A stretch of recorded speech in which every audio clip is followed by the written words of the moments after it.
The bell had rung every Christmas Eve for 300 years, but this year, silence.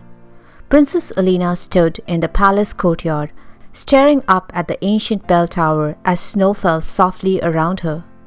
She had learned about remembering the forgotten. She had learned that warmth mattered more than displays. But tonight she would learn the hardest lesson of all. That some things cannot be forced, not even Christmas joy. The palace bell was legendary. For 300 years, it had rung to Christmas Eve, filling the kingdom with its glorious sound. Children would stop playing. Adults would pause their work.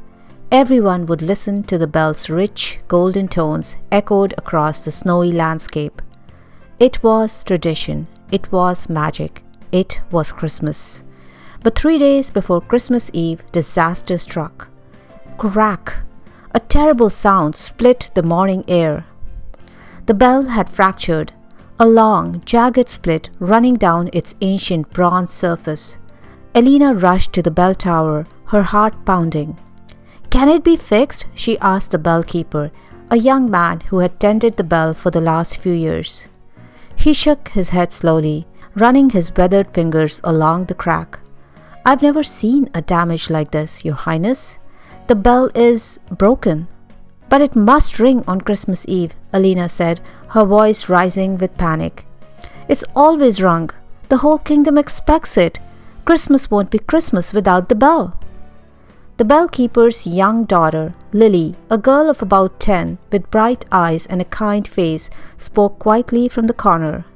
"Papa says the bell doesn't just ring because it's supposed to. It rings when there's true joy in the kingdom."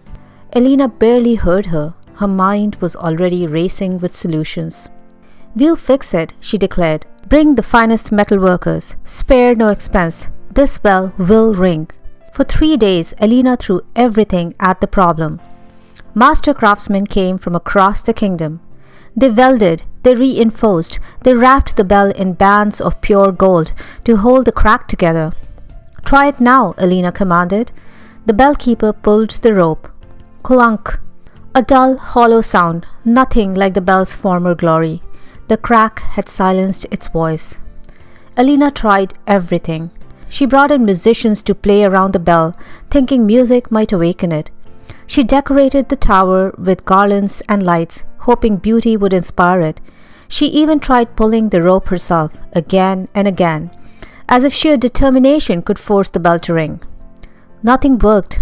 The crack remained. The bell stayed silent. Christmas Eve arrived. The kingdom gathered in the courtyard, waiting for the bell that would not ring. Elena stood beneath the tower, frustration and despair washing over her. She had fixed everything else. Why couldn't she fix this? Lily, the bellkeeper's daughter, approached quietly. "Your Highness," she said gently, "may I tell you something Papa taught me about the bell?" Elena looked down at the child, exhausted. "What is it?" "The bell doesn't ring because we want it to," Lily said softly. "It doesn't ring because we try to make it ring. It doesn't even ring because it's a tradition." "Then why?" Elena asked, her voice breaking.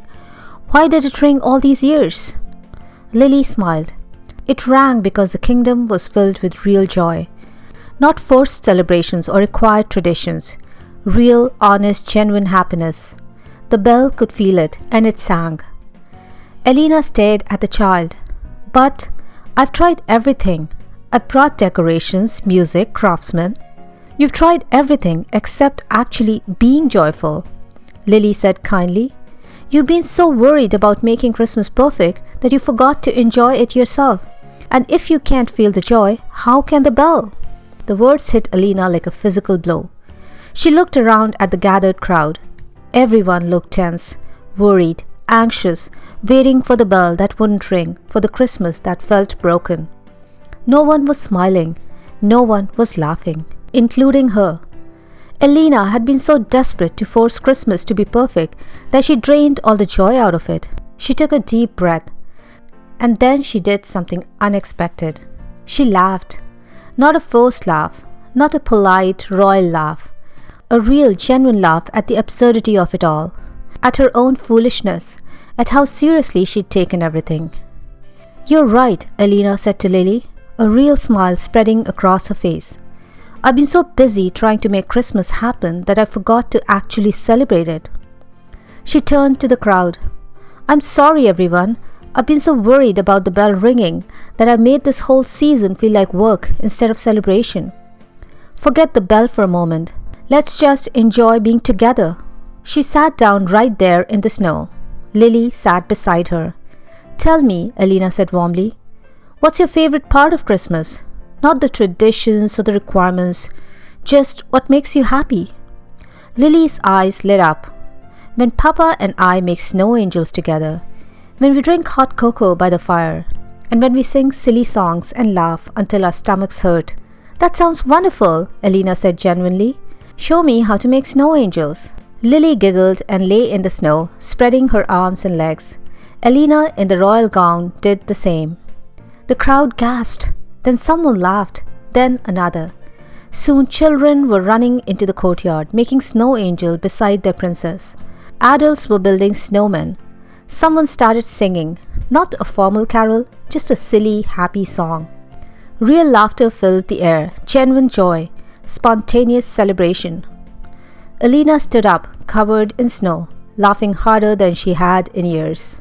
And then, dong, the bell rang. Everyone froze. Dong, dong, dong. The bell was ringing, clear, beautiful, glorious. The crack was still there, visible even from the courtyard. But somehow the bell was singing away, its tunes pure and bright and full of joy. The bell keeper appeared in the tower window, tears streaming down his face. "I didn't touch the rope," he called down. "It's ringing on its own." Lily took Elena's hand and squeezed it. "See," she whispered, "it doesn't even ring because you force it. It rings because joy is real." Elena knelt in the snow beside the child, tears in her eyes. "Thank you," she said softly. "Thank you for teaching me that Christmas isn't something you perfect or control or force. It's something you feel." The bell continued ringing, each chime more beautiful than the last, filling the kingdom with sound and wonder. And Princess Elena, who had learned about remembering the forgotten, about choosing warmth over displays, and now about letting joy be genuine rather than forced, finally understood. The most beautiful things in life cannot be commanded or controlled. They can only be welcomed when we stop trying so hard and simply let ourselves feel.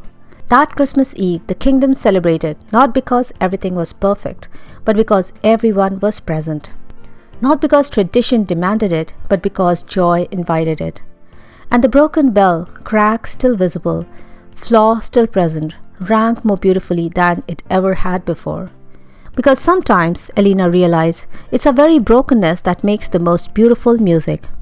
When we stop trying to hide our cracks and simply celebrate anyway.